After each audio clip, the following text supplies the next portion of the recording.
नमस्कार विद्यार्थी मित्रांनो, मी प्राध्यापक जितेंद्र कुमार तिथे. आपण सर्वजण कोविड-19च्या पार्श्वभूमीवर ऑनलाईन शिक्षण घेत आहोत. हे ऑनलाईन शिक्षण घेत असताना आपल्यासमोर अनेक समस्या आहेत. त्या समस्यावर मात करून शिक्षण अधिकाधिक प्रभावीपणे कशा पद्धतीने विद्यार्थ्यांपर्यंत पोहोचवता येईल यासाठी आम्ही सर्वजण सदैव प्रयत्नशील असतो.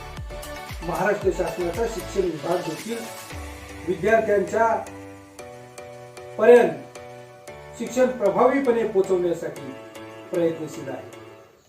महाराष्ट्र राज्य माध्यमिक व उच्च माध्यमिक मंडळ पुणे यांच्या नवीन अभ्यासक्रमानुसार आपण अनेक व्हिडिओच्या माध्यमातून शिक्षण घेत आहोत. मी देखील तुमच्या समोर YouTube व्हिडिओच्या माध्यमातून अनेक अभ्यासाचे विषय समोर आणले आहेत. प्रकरण नंबर 1 त्याचं विश्लेषण, त्याचा स्वाध्याय. प्रकरण नंबर 2 त्याचं विश्लेषण, त्याचा स्वाध्याय. आणि प्रकरण नंबर 3 त्याचं विश्लेषण, त्याचा स्वाध्याय आपण पाहिलेला आहे. तो तुम्हाला समजला असेल अशी अपेक्षा करून आपण प्रकरण नंबर 4 प्राथमिक आर्थिक क्रिया, प्रायमरी इकॉनॉमिक ऍक्टिव्हिटी ला आज सुरुवात करणार आहोत. विद्यार्थी मित्रांनो, हे ऑनलाईन शिक्षण घेत असताना वेगवेगळ्या टीचिंग एड्सचा, शैक्षणिक साधनांचा वापर करून हे शिक्षण कशा पद्धतीने सोपं करता येईल, ते तुमच्यापर्यंत पोहोचवता येईल यासाठी आम्ही प्रयत्न करत आहोत.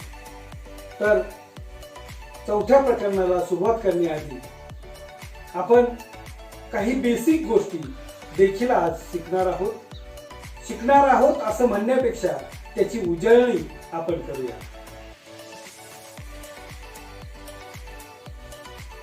प्रकरण नंबर 4 प्राथमिक आर्थिक क्रिया. या प्रकरणामध्ये अनेक वेळा आपल्याला नकाशाचा संदर्भ घ्यावा लागतो आणि नकाशा समजून घेत असताना काही सामान्य गोष्टी आम्हाला माहित असणं गरजेचं आहे. आपण पहिल्यांदा दिशा पाहणार आहोत.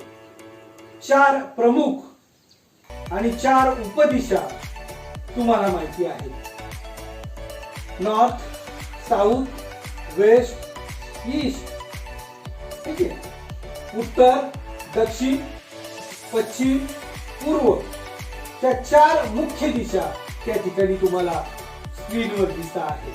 त्याच्यानंतर NW north west, NE north east, SW south west आणि SE साऊथ ईस्ट.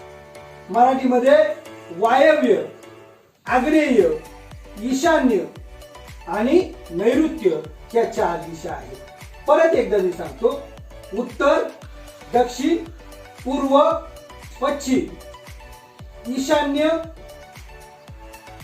नैऋत्य, वायव्य आणि आग्नेय या 4 दिशा आणि मुख्य 4 दिशा अशा 8 दिशा आपल्याला वेळोवेळी अभ्यासामध्ये येणार आहेत.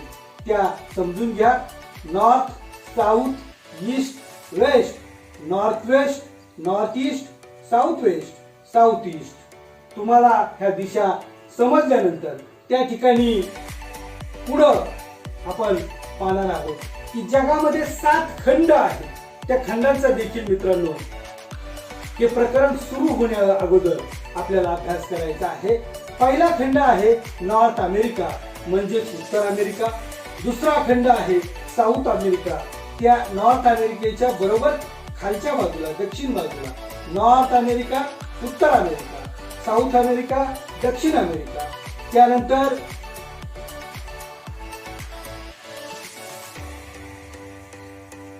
त्यानंतर ऑस्ट्रेलिया, अंटार्क्टिका, आशिया, युरोप, आफ्रिका हे 7 खंड त्या ठिकाणी जगामध्ये आहेत आणि या 7 खंडांचा अभ्यास आपल्याला या प्रकरणाच्या माध्यमातून त्या ठिकाणी करावायचा आहे. जगाचा नकाशा पाहिल्यानंतर त्या ठिकाणी तुमच्या लक्षात येईल, जगाच्या नकाशामध्ये ह्या गोष्टी तुम्हाला दिसतील. 7 खंड आणि 4 महासागर जे आहेत, उत्तर अमेरिका, दक्षिण अमेरिका, युरोप, आफ्रिका, त्याच्यानंतर या ठिकाणी उत्तर अमेरिका, दक्षिण अमेरिका, युरोप, आफ्रिका, आशिया, ऑस्ट्रेलिया आणि अंटार्क्टिका हे 7 खंड आहेत. त्याच्यानंतर पॅसिफिक महासागर, अटलांटिक महासागर, हिंदी महासागर आणि आर्क्टिक महासागर हे 4 महासागर जगामध्ये आहेत. हे लक्षात घ्या. 7 खंड आणि 4 प्रमुख महासागर त्या ठिकाणी जगामध्ये आहेत. ते देखील आपण अभ्यास केले आहे. उत्तर अमेरिका, दक्षिण अमेरिका, युरोप, आशिया, आफ्रिका, ऑस्ट्रेलिया आणि अंटार्क्टिका असे 7 खंड जगामध्ये आहेत. तुम्हाला मी नकाशाच्या माध्यमातून समजून सांगितलेलं आहे. जगात एकूण 4 महासागर आहेत. एक पॅसिफिक महासागर, अटलांटिक महासागर, हिंदी महासागर, आर्क्टिक महासागर हे 4 महासागर त्या ठिकाणी आहेत. त्याच्यानंतर आपल्याला विषुववृत्त, कर्कवृत्त, मकरवृत्त आणि उत्तर आणि दक्षिण ध्रुव हे देखील समजून घ्यायचे आहे. तर त्या ठिकाणी नकाशा आपण नकाशामध्ये ते समजून घेणार आहोत. आपल्याला कर्कवृत्त जे आहे ते कर्कवृत्त पहिल्यांदा समजून घ्यायचं आहे. कर्कवृत्त कशाला म्हणतात, तर त्या ठिकाणी 0° अक्षवृत्तापासून लक्षात घ्या, 0° अक्षवृत्त म्हणजेच विषुववृत्त, 0° अक्षवृत्त म्हणजेच विद्यार्थी मित्रांनो विषुववृत्तापासून म्हणजे 0° अक्षवृत्तापासून उत्तरेला 23.5 अक्षवृत्तावर 23.5 अक्षवृत्तावर कर्कवृत्त आहे. तर 0° अक्षवृत्तापासून 0° अक्षवृत्तापासून म्हणजेच विषुववृत्तापासून 0° अक्षवृत्तापासून म्हणजेच विषुववृत्तापासून दक्षिणेला 23.5 अक्षवृत्तावर मकरवृत्त आहे. या 2 गोष्टी तुम्हाला समजल्या असतील. 0° अक्षवृत्तापासून उत्तरेला 0° अक्षवृत्तापासून उत्तरेला 23.5 अक्षवृत्तावर कर्कवृत्त आहे.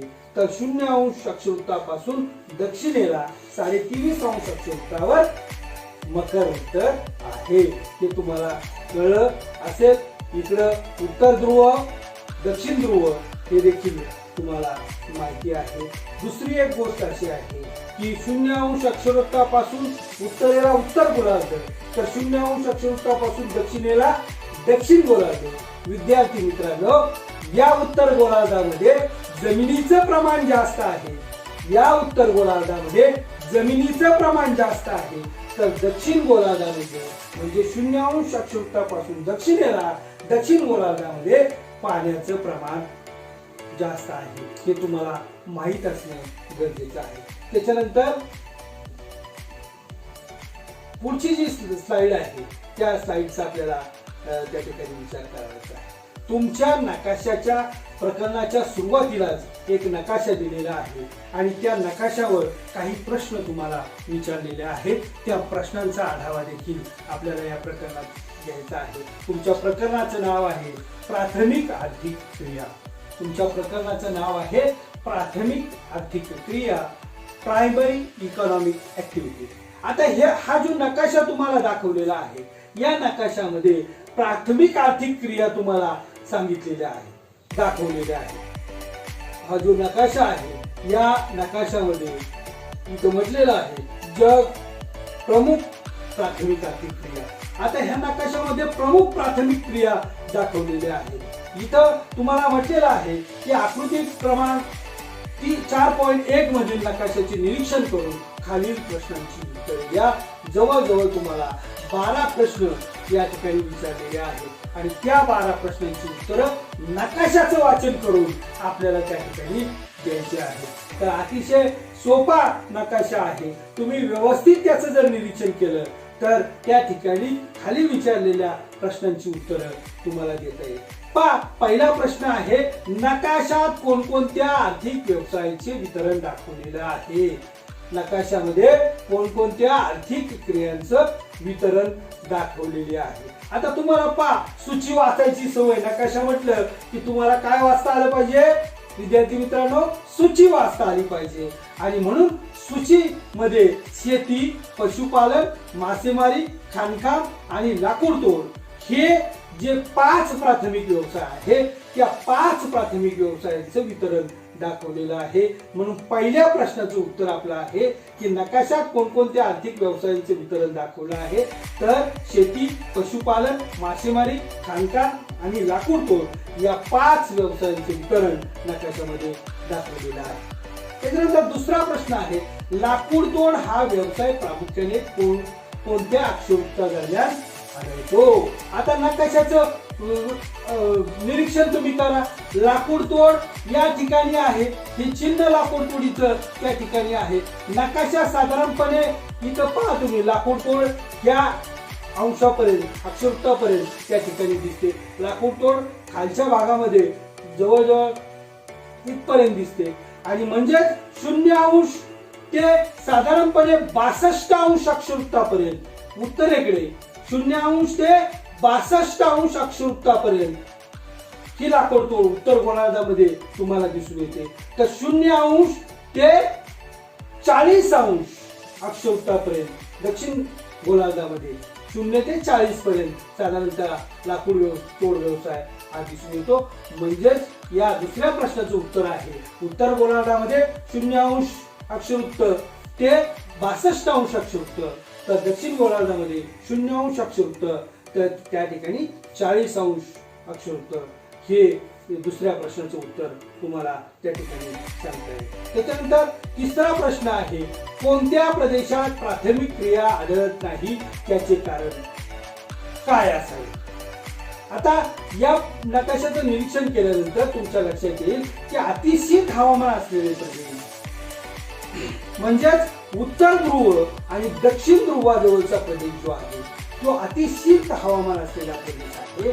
आणि या अतिशीत हवामानाच्या प्रदेश पहा, इथं तुम्हाला कोणताच व्यवसाय त्या ठिकाणी असलेला दिसत नाही, इकडे तुम्हाला कोणताही व्यवसाय असलेला दिसत नाही. म्हणजे उत्तर ध्रुव आणि दक्षिण ध्रुवाजवळचा प्रदेश जो आहे त्या प्रदेशामध्ये शीत अशा स्वरूपाचं, अतिशीत अशा स्वरूपाचं -°C मध्ये असलेलं तापमान त्याला कारणीभूत आहे. आणि म्हणून या प्रदेशामध्ये ग्रीनलँडचा प्रदेश असेल, या ठिकाणी असलेला ग्रीनलँडचा प्रदेश असेल, उत्तर कॅनडाचा प्रदेश असेल, या ठिकाणी असलेला सायबेरियाचा भाग असेल, त्यानंतर अंटार्क्टिकाचा भाग असेल, या प्रदेशामध्ये प्रामुख्याने प्राथमिक आर्थिक क्रिया त्या ठिकाणी दिसून येत नाही. याचं कारण मी तुम्हाला सांगितलं की प्रतिकूल अशा प्रकारची परिस्थिती त्या ठिकाणी असलेली आपल्याला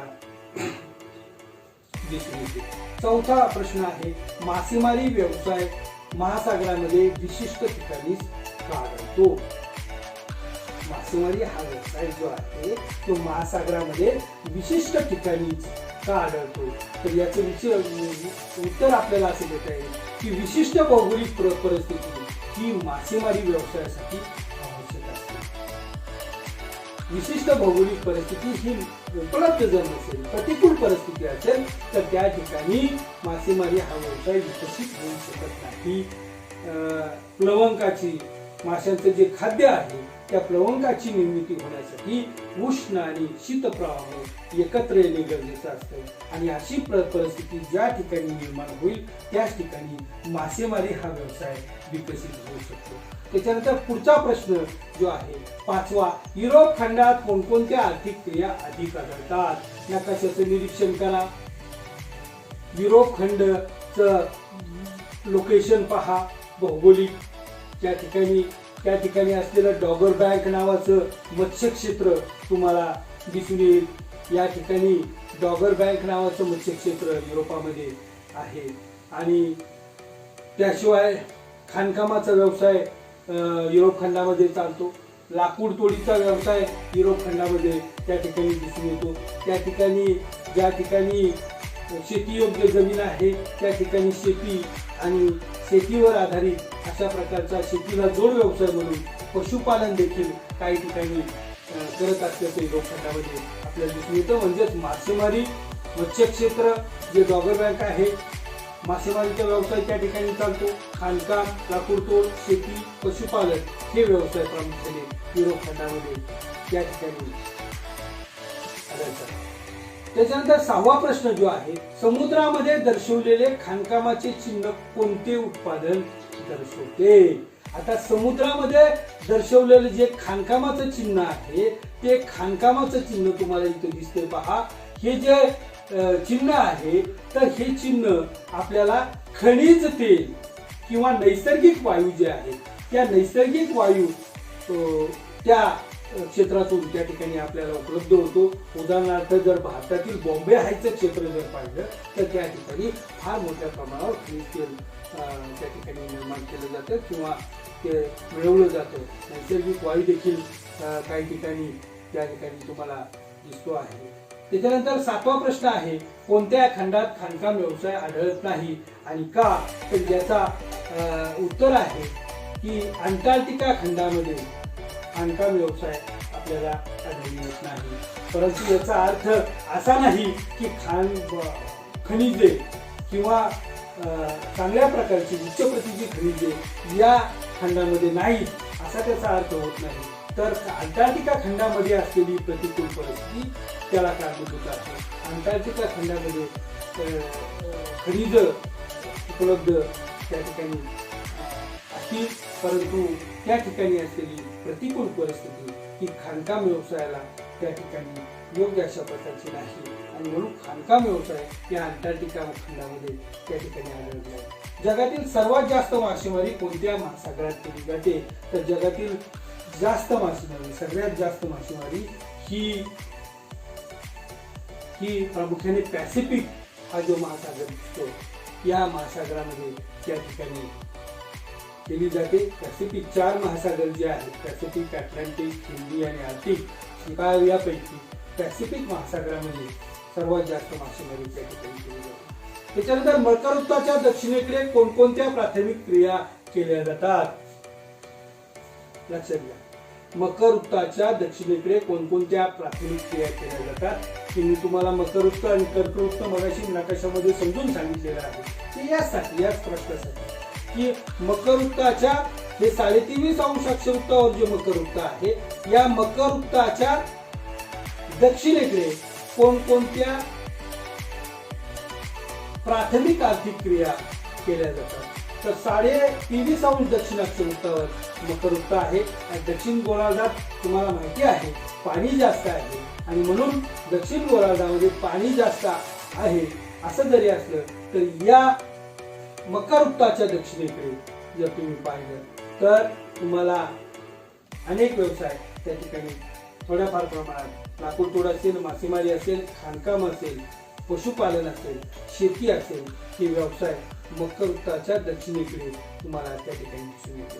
त्याच्यानंतर पुढचा प्रश्न जो आहे, आग्नेय आशियातील बेटांच्या समूहावर कोणत्या आर्थिक क्रिया केल्या जातात? आग्नेय आशिया जो आहे जो त्याचा प्रदेश आहे त्या प्रदेशामध्ये प्रामुख्याने लाकूडतोड, खाणकाम, शेती आणि मासेमारी त्या क्रिया केल्या जातात. पुढचा प्रश्न आहे, 4ही गोलार्धाचा विचार करता कोणत्या गोलार्धात शेती व्यवसाय कमी आढळतो? 4ही गोलार्धाचा विचार केल्या करता कोणत्या गोलार्धात शेती व्यवसाय कमी आढळतो? तर दक्षिण पूर्व गोलार्धामध्ये हा शेती व्यवसाय कमी आढळतो. पुढचा प्रश्न आहे, शेती क्षेत्राचा अक्षोक्ती विस्तार आणि हवामान यावर टिप लिहा, याबद्दल टिप लिहा अशा प्रकारचा प्रश्न आहे. शेती क्षेत्राचा अक्षोक्ती विस्तार आणि हवामान यावर आपल्याला शॉर्टकट लिहायचे आहे.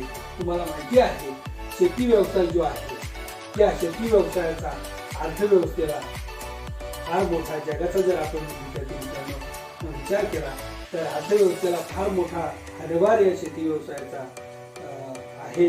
0 अंश ते 60 अंश उत्तर आणि दक्षिण अक्षवृत्त जे आहे, 0 अंश ते 60 अंश उत्तर आणि दक्षिण अक्षवृत्त जे आहे त्या अक्षवृत्तावर साधारणपणे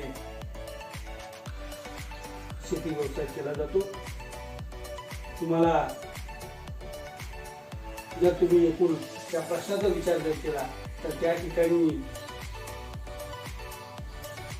हवामानाचा विचार करत असताना प्रामुख्याने या ठिकाणी 0 अंशात विषुववृत्त आहे आणि विषुववृत्ताच्या लगतचा प्रदेश जो आहे, 0 अंश अक्षुवृत्ताच्या लगतचा जो प्रदेश आहे त्या प्रदेशामध्ये प्रामुख्याने घनदाट अरण्य आहे, बारमाही अशा प्रकारचं पर्जन्य या प्रदेशामध्ये दिसून येतं, दलदलीचे प्रदेश ते आहेत आणि रोगट अशा प्रकारचं हवामान आहे आणि म्हणून या क्षेत्रामध्ये हवामानाचा परिणाम शेतीवर होतो आणि त्या ठिकाणी शेती करणं शक्य नाही. अंटार्क्टिका खंडाचा जर आपण विचार केला तर या अंटार्क्टिका खंडावर देखील शेती करणं शक्य नाही. वरती असलेला शीत प्रदेश जो आहे त्या शीत प्रदेशामध्ये देखील शेती करणं शक्य नाही आणि म्हणून अर्थव्यवस्थेला मोठा हातभार जरी शेती क्षेत्रातून त्या ठिकाणी लागत असला तरी 0 अंश ते 7 अंश दरम्यानचा जो प्रदेश आहे दोन्ही गोलार्धामध्ये, त्या दोन्ही गोलार्धामध्ये या प्रदेशामध्ये शेती केली जाते. अशा ह्या 12 प्रश्नांचं उत्तर नकाशाचं निरीक्षण जर तुम्ही तुमच्या क्रमिक पुस्तकामध्ये व्यवस्थित केलं तर अतिशय सोप्या पद्धतीने सोप्या भाषेमध्ये तुम्हाला ही उत्तरं देता येतील. मीही ती उत्तरं समजून सांगण्याचा तुम्हाला प्रयत्न त्या ठिकाणी केलेला आहे. त्याच्यानंतर पुढचा तक्ता तुमच्या क्रमिक पुस्तकामध्ये दिलेला आहे की खालील तक्ता आपल्या वहीत पूर्ण करा. उदाहरणासाठी नमुना सोडून दिलेला आहे. 4.1 नावाचा तक्ता त्या ठिकाणी आहे. 4 कॉलम तुम्हाला 3 कॉलम आहेत. प्राथमिक आर्थिक क्रिया, आवश्यक नैसर्गिक साधन संपत्ती आणि परिणाम करणारे घटक, नैसर्गिक आणि मानवी अशा दोन्ही प्रकारचे घटक तुम्हाला विद्यार्थी मित्रांनो त्या आकृतीमध्ये त्या चौकटीमध्ये तुम्हाला दिलेले आहेत. तुम्हाला त्याचं ती चौकट जी आहे ती पूर्ण त्या ठिकाणी करायची आहे. तर त्या ठिकाणी पशुपालन आहे. पशुपालन ही जी प्राथमिक आर्थिक क्रिया आहे त्या प्राथमिक आर्थिक क्रियेसाठी आवश्यक नैसर्गिक साधन संपत्ती जी आहे ती जमीन आवश्यक आहे, वनस्पती आवश्यक आहे, त्या ठिकाणी पशुपालनासाठी पाणी आवश्यक आहे आणि पशु देखील म्हणजे पशूंची संख्या देखील त्या ठिकाणी आवश्यक आहे. परिणाम करणारे घटक या ठिकाणी जर चारा उपलब्ध नसेल, योग्य प्रकारचं हवामान नसेल तर त्या ठिकाणी पशुपालन आपण करू शकत नाही. म्हणून चाऱ्याची उपलब्धता त्या प्रदेशामध्ये असली पाहिजे. योग्य अशा प्रकारचं किंवा अनुकूल अशा प्रकारचं हवामान त्या प्रदेशामध्ये असलं पाहिजे. मानवी घटकांचा विचार जर केला तर वेगवेगळ्या प्रजाती पशूंच्या त्या ठिकाणी असणं गरजेचं आहे. पशुवैद्यकीय सुविधा किंवा दवाखाने त्यासाठी मानवी घटकांचा विचार आपल्याला करता येईल. मासेमारी दुसरी प्राथमिक आर्थिक क्रिया आहे. त्यासाठी सागरी वनस्पती आवश्यक आहेत, पाणी आवश्यक आहे, जैवविविधता बायोडायव्हर्सिटी जी आहे ती त्या ठिकाणी आवश्यक आहे. नैसर्गिक साधन संपत्तीच्या बाबतीमध्ये आपल्याला विचार करता येईल. नैसर्गिक या ठिकाणी परिणाम करणारे जे घटक आहेत त्याच्यामध्ये विस्तीर्ण अशा प्रकारचा भूखंड मंच त्या ठिकाणी मासेमारीसाठी आवश्यक आहे. त्याशिवाय थंड आणि उष्ण अशा प्रकारचं प्रवाह जे आहे ते एकत्र येणं त्या ठिकाणी गरजेचं आहे, जेणेकरून लवंगाची निर्मिती त्या ठिकाणी होऊ शकते जे माशांचे खाद्य आहे. मानवी घटकांच्या बाबतीमध्ये आपण जर विचार केला तर आधुनिक अशा प्रकारच्या बोटी किंवा आधुनिक तंत्रज्ञान उपलब्ध असलेल्या बोटी त्या ठिकाणी असणे आवश्यक आहे. वेगवेगळ्या प्रकारची मासे पकडण्यासाठी आवश्यक असणारी जाळी त्या ठिकाणी आवश्यक आहे. आधुनिक अशा प्रकारचे शीतगृह आणि प्रक्रिया उद्योग देखील त्या प्रदेशामध्ये उपलब्ध असणं गरजेचं आहे. तरच मासेमारी व्यवसाय किंवा प्राथमिक आर्थिक क्रिया जी आहे ती त्या ठिकाणी निर्माण होऊ शकते.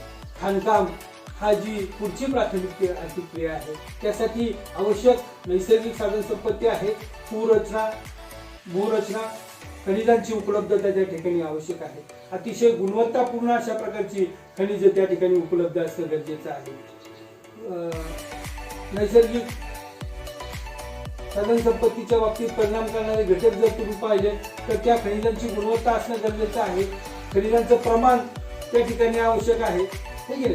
प्रमाण जर आवश्यक त्या ठिकाणी मिळणार नसेल तर भांडवली खर्च हा जास्त येऊ शकतो. आणि म्हणून प्रमाण त्याचं खाणकामावर परिणाम करणारा हा नैसर्गिक घटक आहे. त्याच्यानंतर आधुनिक साधन संपत्ती आधुनिक यंत्रसामुग्री त्या ठिकाणी आवश्यक आहे. उच्च अशा प्रकारचं तंत्रज्ञान त्या ठिकाणी आवश्यक आहे. त्याच्यानंतर पुढचा लाकूड तोड हा जो व्यवसाय आहे त्या ठिकाणी वनस्पतींची उपलब्धता असल्याशिवाय लाकूड तोड होऊ शकत नाही. गुणवत्ता, उपयुक्तता, एकाच प्रकारची झाडं त्या ठिकाणी असणं आवश्यक आहे. आधुनिक यंत्रसामुग्री, वाहतूक, मजूर, भांडवल ही मानवी घटक देखील लाकूड तोडीवर त्या ठिकाणी परिणाम करतात. त्याच्यानंतर फळे, कंदमुळे गोळा करणे, समृद्ध अशा प्रकारची वनसंपदा त्या ठिकाणी असणं गरजेचं आहे. नैसर्गिक साधन संपत्तीच्या बाबतीमध्ये फळं आणि कंदमुळं ही गुणवत्तापूर्ण असली पाहिजे. त्याच्यानंतर व्यापारी स्वरूप, मानवी घटकांच्या बाबतीमध्ये जर विचार केला तर व्यापारी स्वरूप, मजुरांचा तुटवडा आणि प्रचंड वृक्षतोड ही फळं आणि कंदमुळं गोळा करण्यामधील समस्या त्या ठिकाणी आहे. त्याच्यानंतर ही चौकट पूर्ण झाल्यानंतर त्या ठिकाणी ही चौकट अशा पद्धतीने आपल्याला भरवायची आहे. त्याच्यानंतर या ठिकाणी तुम्हाला काही चित्र त्या ठिकाणी दाखवलेली आहेत. आंतरजालाच्या आधारे वन्यजीव संरक्षण अधिनियमाविषयी माहिती आपण मिळवली पाहिजे. फळे व कंदमुळे गोळा करणे या ठिकाणी सांगा पाहू विचारलेलं आहे. वरील चित्र कशाची आहे ती ओळखा असं तुम्हाला विचारलेलं आहे. या वस्तू कशापासून बनवल्या जातात, या वस्तूसाठी लागणारा कच्चा माल कुठून मिळवला जातो, हा कच्चा माल मिळवणाऱ्या व्यवसायास काय म्हणतात. अशा पद्धतीने सोपे प्रश्न तुम्हाला या ठिकाणी विचारलेले आहेत. ज्या प्रश्नांची उत्तरं तुम्ही आकृती पाहून अगदी देऊ शकता. तर आकृतीचं निरीक्षण करा. सुंदर अशा प्रकारची चित्र त्या ठिकाणी दाखवलेली आहेत. प्राथमिक आर्थिक क्रियांच्या माध्यमातून मध गोळा करण्याचा व्यवसाय असेल. इथं झाडू निर्मिती दाखवलेली आहे, लाख दाखवलेली आहे. या ठिकाणी सूत कातण्याचं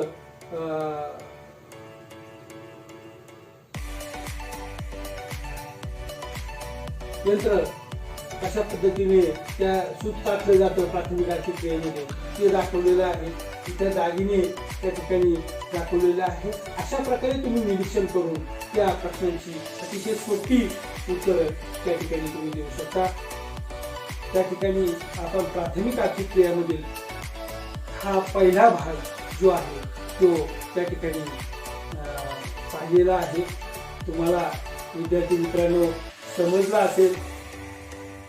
जर माझा व्हिडिओ तुम्हाला आवडला असेल तर लाईक करा, शेअर करा आणि सबस्क्राईब करा.